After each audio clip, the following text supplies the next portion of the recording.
Olá pessoal, tudo bem? Eu sou o professor Leandro, sou o teu professor de física e hoje nós vamos continuar no estudo da mecânica.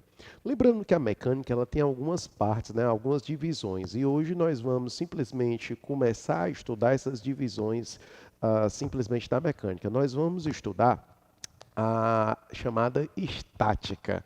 A estática, ela está preocupada necessariamente em determinar quais são as condições para que não haja movimento, ou seja, quais são as condições para que o corpo permaneça parado.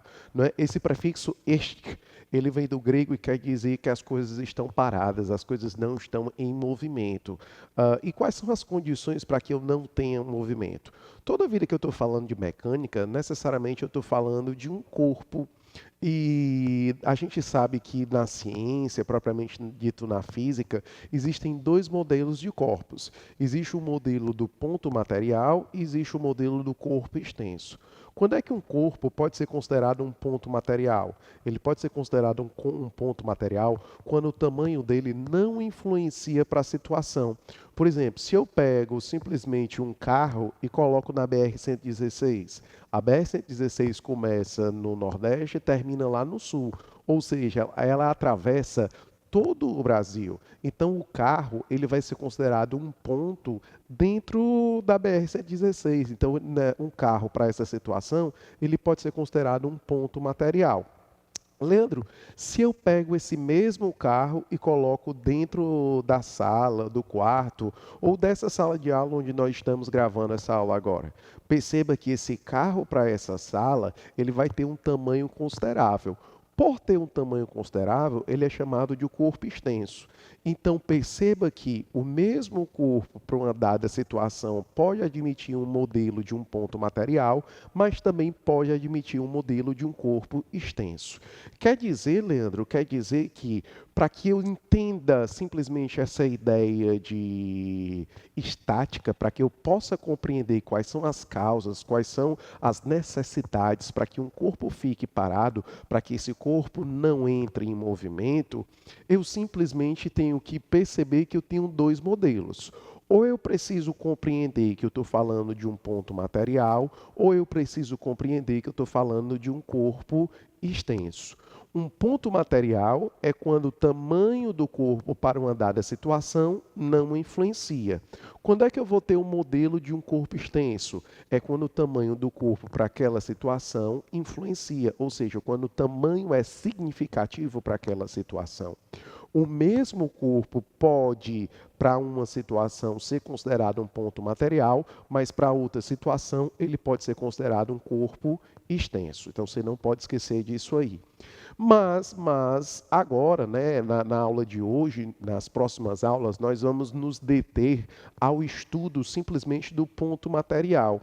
Ou seja, nós não vamos levar em consideração o tamanho do corpo. A gente vai chamar o equilíbrio do ponto material. Esse equilíbrio do ponto material também pode ser chamado de equilíbrio translacional. Tudo bem? Quando ele fala equilíbrio do ponto material ou ele está falando de equilíbrio translacional, ele está falando da mesma coisa. Leandro, qual é a condição para que nós tenhamos um equilíbrio translacional? É que a segunda lei de Newton seja igual a zero. O que diz a segunda lei de Newton? Me diz que a força resultante, o que é a força resultante? É o somatório vetorial de todas as forças, é dado o produto da massa vezes a aceleração daquele corpo. Perceba que para que eu não tenha movimento de translação, para que eu não mude a minha posição ao longo do tempo, não é? Ou para que eu não tenha alterações dessa mudança desse comportamento, eu tenho que a força resultante é igual a zero. Quando essa força resultante é igual a zero, quer dizer que a aceleração é igual a zero. Quando a aceleração é igual a zero, eu tenho dois casos que são possíveis. Ou eu tenho o chamado equilíbrio dinâmico, ou eu tenho o chamado equilíbrio estático. Quando é que eu vou ter um equilíbrio dinâmico? É quando a força resultante é igual a zero, quando a aceleração é igual a zero, mas essa velocidade é constante.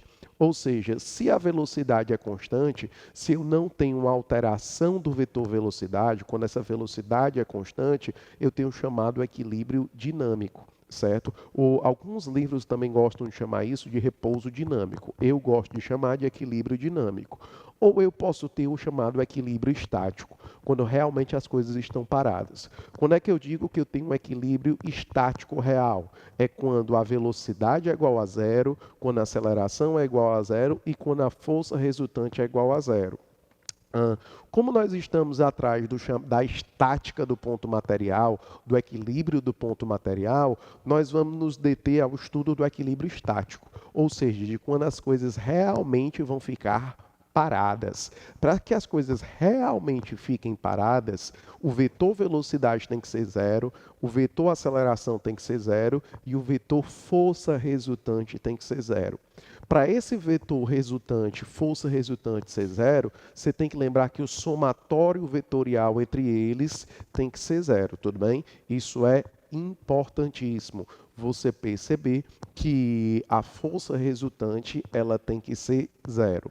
Leandro, quando eu vou estudar a força resultante, né, quando eu vou ter a aplicação de várias forças, eu vou me deparar com coisas que eu estudei lá em leis de Newton, coisas que eu estudei lá em vetores, como por exemplo a decomposição vetorial. Eu decompor um vetor, eu simplesmente vou verificar simplesmente a contribuição que ele me dá em dois eixos cartesianos perpendiculares, não é? Então aqui eu percebo que eu tenho o eixo x, que é perpendicular ao eixo y, e eu vou ter uma força F. Essa força F, ela pode ser decomposta em um certo Fx e pode ser decomposta em um certo Fy.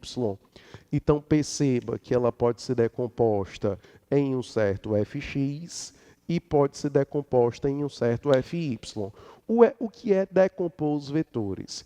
É eu simplesmente pegar o vetor f e substituir por dois vetores perpendiculares que vão me dar a mesma função, ou seja, que vão me dar o mesmo produto final.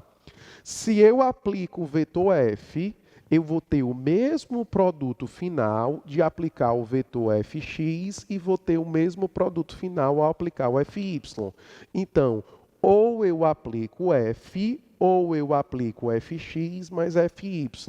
Então, quer dizer, Leandro, que vetorialmente eu posso escrever que o f é a ação do fx mais a ação do fy? Sim, sem nenhum problema. Eu posso dizer que o vetor f, ele é a ação de fx mais a ação de fy. Então, decompor um vetor é substituir esses dois vetores, o vetor f, por dois vetores que, quando somados, vão ter a mesma ação. Como é que eu descubro o valor de fx? Como é que eu descubro o valor de fy? Eu posso descobrir através das relações trigonométricas, das razões trigonométricas, cosseno e seno. Lembrar que dentro desse triângulo retângulo, quem é o cosseno de θ? O cosseno de θ é o cateto fx sobre a hipotenusa f. Se eu pego esse f e passo multiplicando, fx passa a ser f vezes o cosseno de θ. Lembra, cosseno é o lado que está coladinho, cosseno coladinho. Então, quer dizer que fx tem que ser f vezes o cosseno de θ. Quem é o seno desse ângulo? Lembra que o seno está separado. Se ele está separado, é o cateto oposto sobre a hipotenusa. Então, quer dizer que o seno é o fy sobre f. Se eu pego esse f e passo multiplicando, então quer dizer que o fy tem que ser o f que multiplica quem? O seno de θ. Leandro, então quer dizer que decompor os vetores nada mais é do que substituir o f por dois vetores que somados vão me dar a mesma ação? Sim. Isso vai facilitar muito a resolução das nossas questões. Nós vamos ter uma facilidade muito grande ao saber fazer essa decomposição vetorial bem feita. Lembrando que eu estou retomando assuntos que nós já estudamos, né? A decomposição vetorial, ela foi estudada alguns capítulos atrás, algumas aulas atrás. Você sempre tem que lembrar que tudo que você está aprendendo são ferramentas para resolver problemas que são maiores lá na frente. Então, hoje, nós estamos retomando assuntos que nós já estudamos e que se comporta como uma ferramenta para poder resolver assuntos que são maiores. E aí, do ponto de vista prático, quando eu vou analisar o equilíbrio estático de um ponto material, eu tenho alguns passos que eu posso seguir. Qual é o primeiro passo que eu vou fazer? Eu vou escolher adequadamente um par de eixos perpendiculares cartesianos x e y.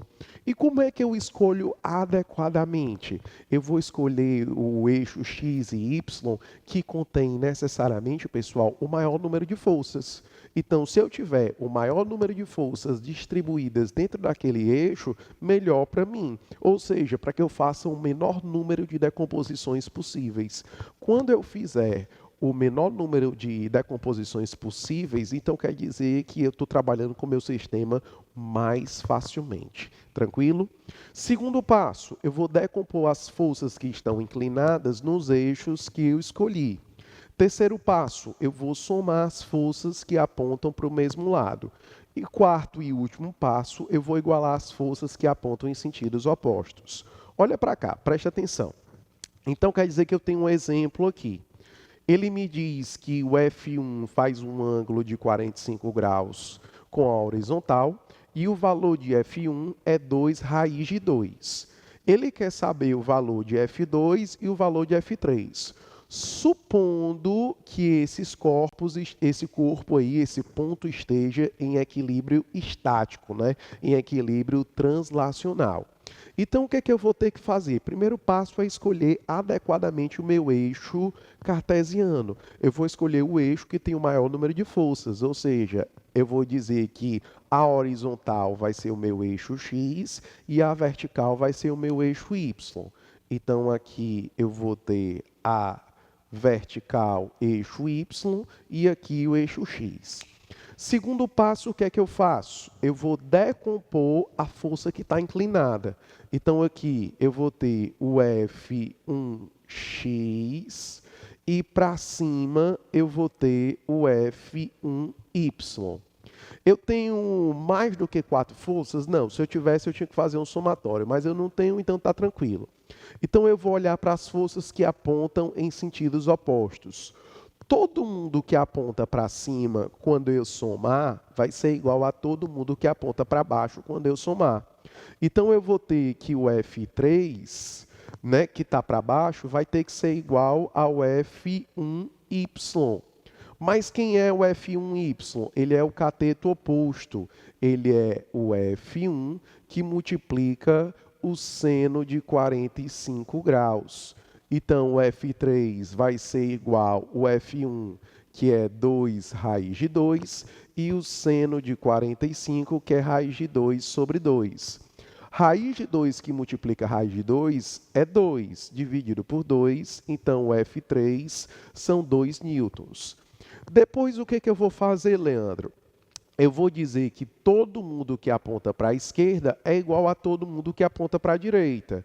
Ou seja, o F2 tem que ser igual ao F1x. E quem é o F1x? É o F1 vezes o cosseno de 45 graus. Ou seja, o F2 é 2 raiz de 2 e o cosseno de 45 graus é simplesmente raiz de 2 sobre 2. Vai ficar 2 vezes 2 sobre 2, 2 newtons. Então, a ideia, pessoal, sempre é essa.